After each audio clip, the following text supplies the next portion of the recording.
Hello hi Rusiya Shihab ചാനലിലേക്ക് എല്ലാവർക്കും സ്വാഗതം.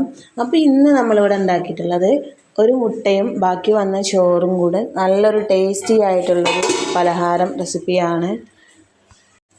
ഈ ഒരു റെസിപ്പി നമുക്ക് ബ്രേക്ക്ഫാസ്റ്റ് ആയിട്ടും സ്നാക്സ് ആയിട്ടും കഴിക്കാവുന്നതാണ്. അപ്പോൾ ഇതെങ്ങനെ ഉണ്ടാക്കാൻ നോക്കാം.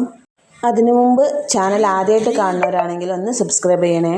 അപ്പോൾ നമുക്ക് വേഗം തന്നെ വീഡിയോയിലേക്ക് പോകാം. അതിനായിട്ട് ഞാനിതാ ഇവിടെ ഒരു ബൗൾ എടുത്തിട്ടുണ്ട്. അതിലേക്ക് ഒരു കപ്പ് കുതിർത്ത് വെച്ചിട്ടുള്ള പച്ചരിയാണ് ഇതിലേക്ക് ഇട്ട് കൊടുത്തിട്ടുള്ളത്. ഒരു 3-4 മണിക്കൂർ കുതിർത്ത് വെച്ചിട്ടുള്ളത് കേട്ടോ. ആ ഒരു കപ്പിൽ തന്നെ അരക്കപ്പ് ചോറ്, ബാക്കി വന്നിട്ടുള്ള ചോറാണ് ചേർത്ത് കൊടുത്തിട്ടുള്ളത്.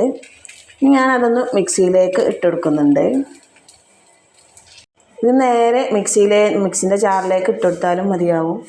ഞാനിത് കാണിച്ചു തരാൻ വേണ്ടിയിട്ടാണ് ബൗളിലേക്ക് ഇട്ട് കൊടുത്തിട്ടുള്ളത് കേട്ടോ. ഇനി ഇതിലേക്ക് ഒരു മുട്ട ചേർത്ത് കൊടുക്കാം. അതിൻ്റെ കൂടെ തന്നെ ഒരു 1/4 ടീസ്പൂൺ ഉപ്പ് ചേർത്ത് കൊടുക്കുന്നുണ്ട്. ഇനി ഇതിലേക്ക് പഞ്ചസാര ചേർത്ത് കൊടുക്കാം. അപ്പോൾ ഞാനിവിടെ ഒരു 3 ടേബിൾ സ്പൂൺ പഞ്ചസാരയാണ് ചേർത്ത് കൊടുക്കുന്നത്. മധുരം ആവശ്യമായിട്ട് സ്നാക്സായി കഴിക്കുന്നവർക്ക് കൂടുതൽ പഞ്ചസാര ചേർത്ത് കൊടുക്കാവുന്നതാണ്. പിന്നെ ഇതിലേക്ക് ഒരു 1/4 ടീസ്പൂൺ ഏലക്ക പൊടിച്ചതാണ് ചേർത്ത് കൊടുത്തിട്ടുള്ളത്.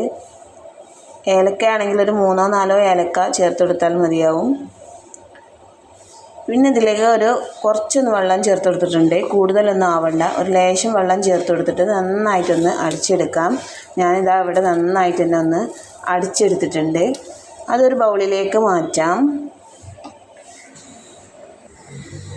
വളരെ ഈസിയായി ബാക്കി വന്ന ചോറ് കൊണ്ട് ആവിയിൽ വേവിച്ചെടുക്കുന്ന ഒരു കിടിലൻ റെസിപ്പിയാണ് കേട്ടോ ഇത്.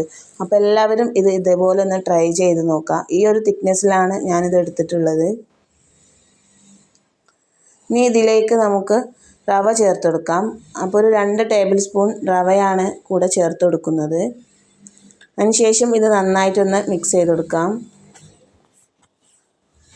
നന്നായിട്ട് മിക്സ് ചെയ്തതിന് ശേഷം ഇതിലേക്ക് ഒരു ശർക്കര ചേർത്ത് കൊടുക്കുന്നുണ്ട്. ഒരു അച്ചി ശർക്കരയാണ് ചേർത്ത് കൊടുക്കുന്നത്. അത് നന്നായിട്ടൊന്ന് പൊടിച്ചെടുത്തിട്ടുണ്ട്. പൊടിച്ചെടുത്ത ശർക്കര ഞാൻ അതുപോലെ ചേർത്ത് കൊടുത്തിട്ടുണ്ട്. ഇത് നന്നായിട്ടൊന്ന് മിക്സ് ചെയ്ത് കൊടുക്കാം. ചെറിയ കട്ടകളൊക്കെ ഉണ്ടായിരിക്കും, അതൊന്നും ഒരു കുഴപ്പമില്ല. അപ്പോൾ ഞാനിത് അവിടെ നന്നായിട്ടൊന്ന് മിക്സ് ചെയ്തിട്ടുണ്ട്. ഇനി ഇതൊരു 10 മിനിറ്റ് ഒന്ന് നമ്മൾ റെസ്റ്റ് ചെയ്യാൻ വെക്കുന്നുണ്ട്. 10 മിനിറ്റിന് ശേഷം നമുക്കിതൊന്ന് തുറന്ന് നോക്കാം. ഈ ഒരു പരുവത്തിലാണ് നമ്മളിത് ഉണ്ടാക്കിയെടുക്കുന്നത്.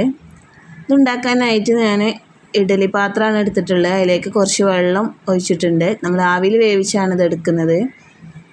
അതിനുശേഷം ഇഡ്ഡലി പാത്രത്തിൻ്റെ ഒരു തട്ടയിൽ വെച്ച് കൊടുത്തിട്ടുണ്ട് കേട്ടോ. ഇനി ഇതുപോലത്തെ ഒരു കപ്പിലാണ് ഞാൻ ഉണ്ടാക്കിയെടുക്കുന്നത്. കപ്പിൽ കുറച്ച് ഓയിലൊന്ന് സ്പ്രെഡ് ചെയ്ത് കൊടുത്തിട്ടുണ്ട്. 3 കപ്പിലാണ് ഞാനിത് ഉണ്ടാക്കിയെടുക്കുന്നത്.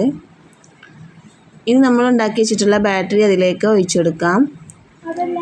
ഒരു കപ്പിൽ 1/4 ഭാഗമാണ് ഒഴിച്ചു കൊടുക്കുന്നത്.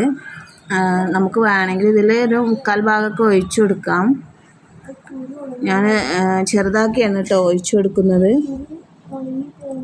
അതിന് ശേഷം അതിൻ്റെ മേലെ എന്തെങ്കിലും കുറച്ച് നട്ട്സ് ഇട്ട് കൊടുക്കാം. ഞാൻ കുറച്ച് ബദാം ചെറുതായി കട്ട് ചെയ്തതാണ് എടുത്തിട്ടുള്ളത്. അതിൻ്റെ മേലെ കുറേശ്ശെ ഇട്ട് കൊടുക്കുന്നുണ്ട്.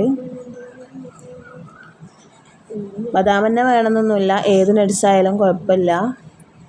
അതിന് ശേഷം നമ്മൾ ഈ ഇഡ്ഡലി പാത്രം അടച്ച് നന്നായിട്ടൊന്ന് വേവിച്ചെടുക്കാം. ഇപ്പോൾ ഞാൻ നന്നായിട്ടൊന്ന് വേവിച്ചെടുത്തിട്ടുണ്ട് കേട്ടോ.